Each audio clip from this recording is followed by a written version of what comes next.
Bismillahirrahmanirrahim. Assalamualaikum warahmatullahi wabarakatuh. Sebelum memulai pembelajaran hari ini, mari sama-sama kita berdoa. Semoga apa yang kita pelajari dapat bermanfaat untuk kita semua dan kalian selalu diberikan kemudahan oleh Allah Subhanahu wa taala. Berdoa dimulai. Mari kita mulai.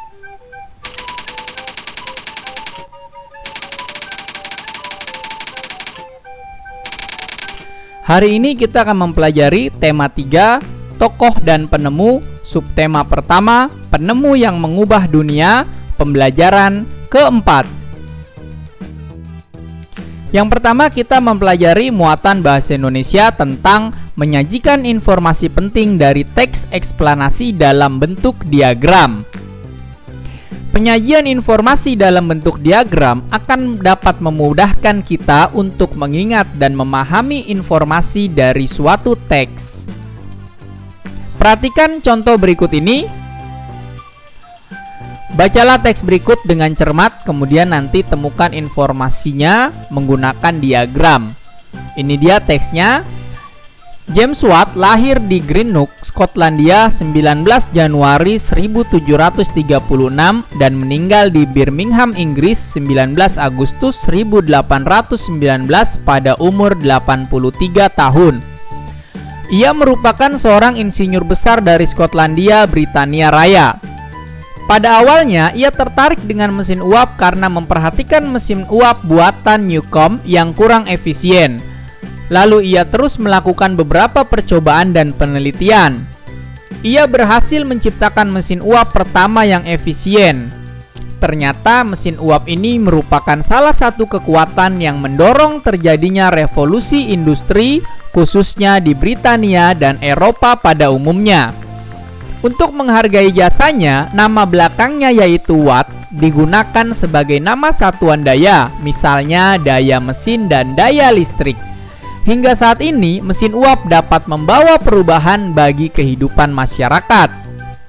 Kita buat diagram untuk menemukan informasi dari kata tanya. Selalu sudah saya ajarkan di tema-tema sebelumnya.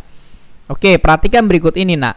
Topiknya tentang apa? Tentang James Watt, sang penemu mesin uap. Paragraf pertama, topik masalahnya apa yang dibahas pada teks. Berarti informasinya kita temukan apa tuh yang dibahas dari teks itu?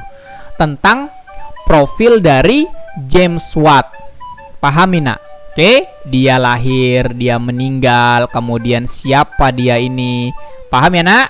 Kemudian paragraf kedua ada deret penjelasnya. Kita temukan informasinya di situ dari kata tanya, ya.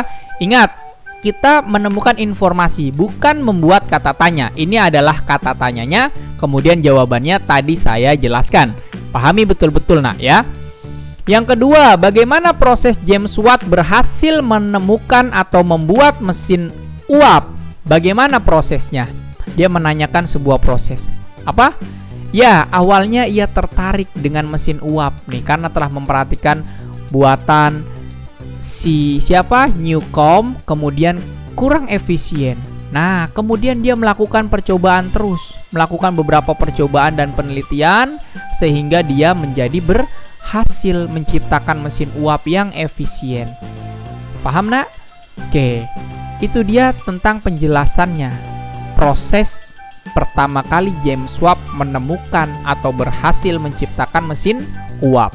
Kemudian di paragraf ketiga, penutupnya atau kesimpulan. Apa yang dapat disimpulkan dari teks ini? Yang disimpulkan dari teks ini adalah apa? Penemuan James Watt dapat mengubah perubahan bagi masyarakat pada umumnya tentang apa? Tentang teknologi. Kemudian jasanya juga, karena jasanya namanya digunakan hingga saat ini sebagai satuan daya mesin dan juga daya listrik. Pahami, nak, ya? Jadi penutupnya adalah itu. Nama James Watt sekarang digunakan menjadi satuan daya, kemudian juga penemuannya ini dapat membawa perubahan bagi kehidupan masyarakat pada umumnya hingga saat ini. Yang kedua, kita akan mempelajari muatan pendidikan kewarganegaraan. tentang penggunaan hak yang bertanggung jawab. Pertama adalah di rumah. Ini merupakan contoh-contoh ketika kita menggunakan hak secara bertanggung jawab. Yang pertama, ketika makan makanan yang sehat dan bergizi telah selesai, kita biasakan harus mencuci piring yang kotor yang telah kita gunakan tadi. Apa tujuannya? Agar rumah tidak berantakan dan tidak menimbulkan bau yang tidak sedap. Apakah kalian sudah menggunakan hak kalian di rumah secara bertanggung jawab? Jika belum, mari kita lakukan mulai dari sekarang untuk membantu keringanan beban kerja orang tua ketika sedang di rumah. Yang kedua, kita bermain dengan nyaman, lalu kita rapikan kembali setelah bermain. Apa tujuannya? Agar mainannya tidak cepat rusak dan rumah kita juga kembali rapi. Itu adalah contoh menggunakan hak secara bertanggung jawab. Kemudian, menonton film kesukaan di televisi dengan jarak yang benar dan tidak terlalu malam. Apa tujuannya? Agar mata kita tidak rusak dan nantinya tidak bangun kesiangan. Pahami nak ya? Jika kita belum menggunakan hak kita secara bertanggung jawab, mulailah dari sekarang. Yang kedua, di lingkungan sekolah. Ketika membaca buku di perpustakaan dengan tenang, maka nanti kita bisa fokus. Paham? Kemudian yang kedua, mendapat pengajaran dengan mendengarkan penjelasan dari guru agar memahami ilmu yang diajarkan. Ketika ada seorang guru sedang mengajar, lalu kamu sudah mendapatkan hak kamu diajarkan, lalu kamu tidak bertanggung jawab, contohnya apa? Kamu ngobrol, kamu bercanda dengan temannya. Nah, itu merupakan contoh hak yang tidak bertanggung jawab. Lalu apa nanti yang didapat? Ya, kamu tidak bisa memahami ilmu yang diajarkan oleh bapak atau ibu gurumu. Paham nak? Jadi ketika kita harus mendapatkan hak, mendapatkan pengajaran dari guru, kita juga harus gunakan secara bertanggung jawab dengan cara mendengarkan penjelasan dari guru tersebut. Yang kedua, bermain saat jam istirahat tanpa menimbulkan kegaduhan agar situasi sekolah tetap kondusif. Apa contohnya menimbulkan situasi kegaduhan? Contohnya kalian bermain hal-hal yang membahayakan untuk diri kalian dan juga orang lain. Ya, jadi ketika hak kalian bermain istirahat, gunakanlah secara bermanfaat. Contohnya apa? Kalian makanan sehat atau makan makanan sehat yang kalian bawa dari rumah. Kemudian kalau bermain, bermainlah yang baik dan juga menyehatkan. Ya nak? Yang ketiga, di lingkungan masyarakat.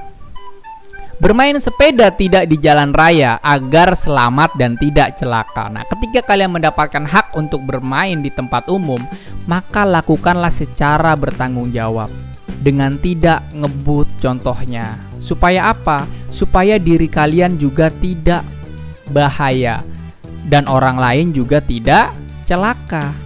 Paham nak? Yang kedua, bermain di taman tanpa menginjak rumput agar rumput tidak mati dan tetap hijau. Itu merupakan bertanggung jawab. Ketika kamu diberikan hak suatu tempat untuk bermain, ya jagalah tempat itu supaya kembali lagi menjadi rapi dan tidak rusak ketika kita setelah main. Ya, ketika kamu melakukan atau mendapatkan hak tidak kamu lakukan secara bertanggung jawab, maka yang rugi adalah diri kamu sendiri dan juga orang lain. Maka lakukanlah hak yang kamu dapat secara bertanggung jawab.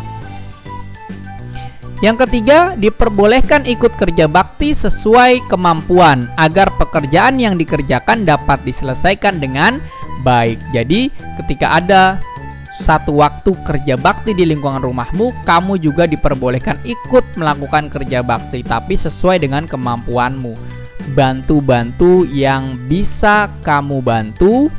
Kenapa tujuannya? Agar pekerjaannya dapat diselesaikan dengan baik.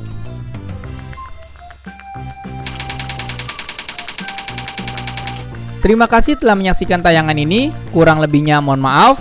Apabila tayangan ini kalian rasa bermanfaat, silakan bagikan kepada orang lain karena berbagi ilmu adalah pahala Tetap jaga kesehatan. Wassalamualaikum warahmatullahi wabarakatuh.